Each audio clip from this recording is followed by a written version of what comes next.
Assalamu alaikum everyone, welcome to my YouTube channel. Today I am going to tell you about English from 9th class, unit number 1, ethics character building.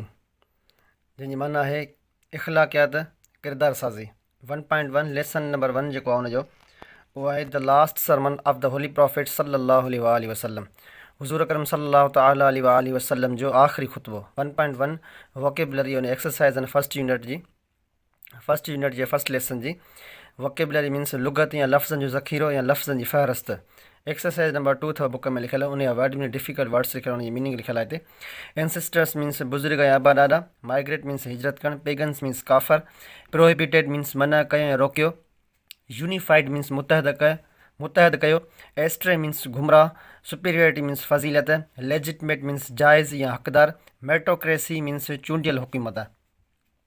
चूंडियल हुकूमत aggressive means ज़ालिम hypocrites means मुनाफिक harmony means ठाह या सुलूक alliance means इतिहाद consolidated means मज़बूत कयो बिवेयर मीन्स ख़बरदार पाइटी मीन्स नेकोकार इक्वेटेबल मीन्स बराबर प्रिंसिपल मीन्स उसूल उन खां पोइ लिखियल अथव 1.4 एक्सरसाइज़ ये मुंहिंजो यूट्यूब चैनल अथव सरबजदा भीन अत्तरी लेसन खे सब्सक्राइब ज़रूरु कंदा ऐं वीडियो पसंदि अचे ज़रूरु शेयर कंदा हिन जी स्क्रीनशॉट कढी छॾिजो वर्ड मीनिंग जी उन खां पोइ लिखियल अथव 1.4 राइटिंग एक्सरसाइज नंबर 2 आहे डिस्क्रिप्टिव एसे बुक में लिखियल अथव 4 एसे लिखियल अथव उन मां हिकिड़े ते डिस्क्रिप्टिव एसे लिखणो आहे तव्हांखे हिते डिस्क्रिप्टिव एसे लिखियल अथव descriptive essay on a historical place हिकु तारीख़ी जाइ last month as I visited with my class a historical place and it proved quite useful for me most of us not visit the tomb of Jahangir tomb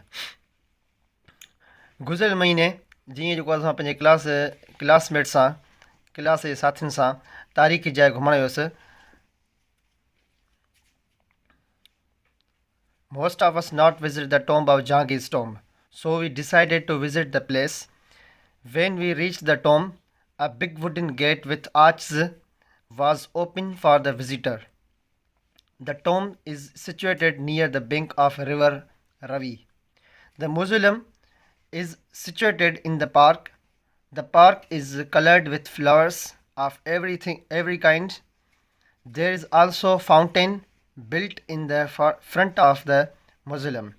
Its spring water makes the place cool and fresh. When we left the place, we were serious and gloomy. We realized that worldly glory is temporary and mortal. हिते कुछ difficult words मिलियल आहिनि उन लिखियल अथव हिते gloomy लफ़्ज़ जी माना अथव उदास या ऊंदाहो ऐं ग्लोरी लफ़्ज़ जी माना अथव तारीफ़ या इज़त आर्च लफ़्ज़ जी माना आहे मेहराब या गुंबज़ मॉर्टल लफ़्ज़ जी माना आहे फ़ानी इहो अथव तव्हां डिस्क्रिप्टिव एसे एक्सरसाइज लिखियल अथव write a descriptive essay on any one of the following उन में 3 खां 4 पैराग्राफ तव्हां मिलियल अथव हिते हिकु visit to the historical place जे बारे में लिखियल अथव हिते उन खां पोइ तव्हांजे बुक ते अथव राइट अ फॉर्मल लेटर तव्हां हिन बुक में लिखियल अथव हुन में हिकिड़ो लिखियल अथव ट्रैफिक एक्सीडेंट्स जे बारे में ऐं ॿियो लिखियल अथव बैनिंग ऑन प्लास्टिक बैग्स उन खां पोइ 1.4 ते एक्सरसाइज नंबर 4 अथव फॉर्मल लेटर उन में लिखियल अथव write a formal letter to the editor about a problem और इशू जेकॾहिं फॉर एग्ज़ाम्पल को तव्हांजी सिटी विलेज या टाउन किथे बि वेयर डू लिव जिते तव्हां रहंदा आहियो उते जेकॾहिं को बि प्रॉब्लम आहे उन जे बारे में तव्हांखे फॉर्मल लेटर लिखणो आहे हिते लिखियल आहे सेप्टेंबर 22 2023 हिते डेट हणी आहे जेका बि तव्हां डेट हणो लिखी सघो था the editor daily Dawn Karachi subject of pollution that means this letter is written about pollution. Dear sir, madam, pollution is very dangerous for our health. It has become a great problem in our surrounding. There are different types of pollution. People have been suffering from different diseases due to the pollution and a lot of people have died. Pollution has been increasing day by day due to bad drainage system, noise, dust, smoke, garbage and many other waste things. Concerned officials are not taking interest to solve this problem issue.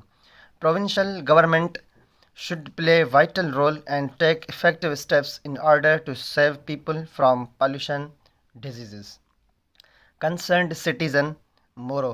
हिते मूं पंहिंजे personal city जो नेम लिखियो आहे। तव्हांखे हिते कहिड़ो जिथे रहो था उन सिटी जो, विलेज जो, ॻोठ जो नालो लिखणो पवंदो। हिन जी तव्हां तस्वीर स्क्रीनशॉट कढी छॾियो।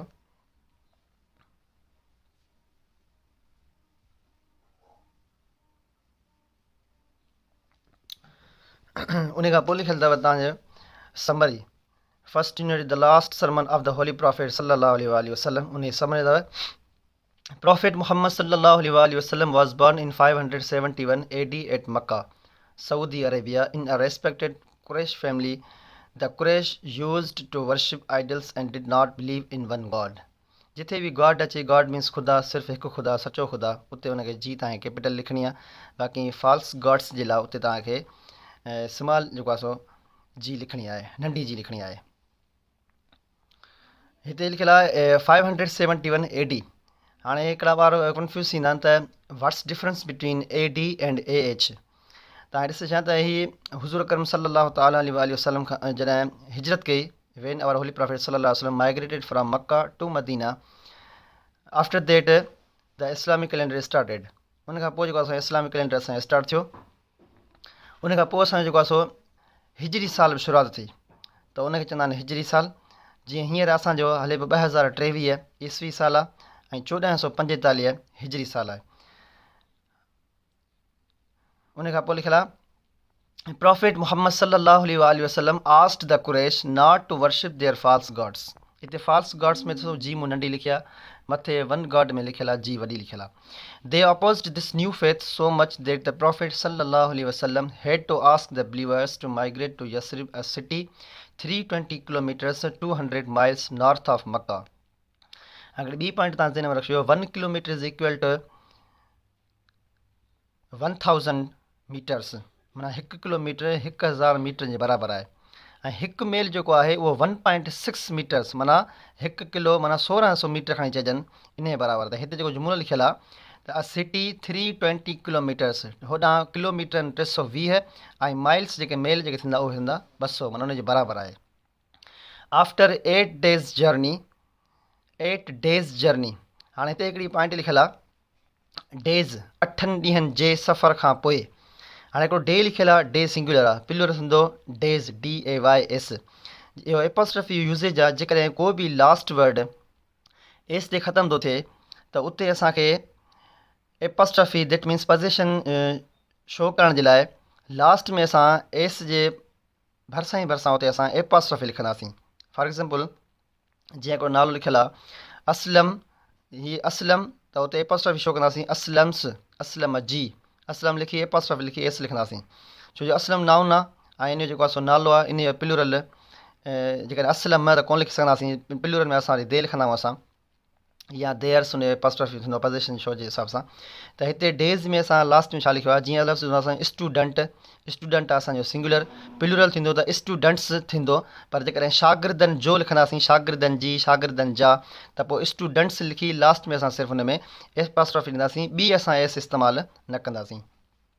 After 8 days journey he reached the outskirts of Yathrib on 28 June 622। But he did not enter the directly. He stopped at a place called Quba, a place some miles from the main city, and built a mosque there. In the year 10 AH, Prophet Muhammad sallallahu alaihi wasallam undertook his farewell pilgrimage to Makkah. It was the first and last pilgrimage made by Prophet Muhammad sallallahu alaihi wasallam, as well as an occasion when he taught Muslims how to perform the Hajj.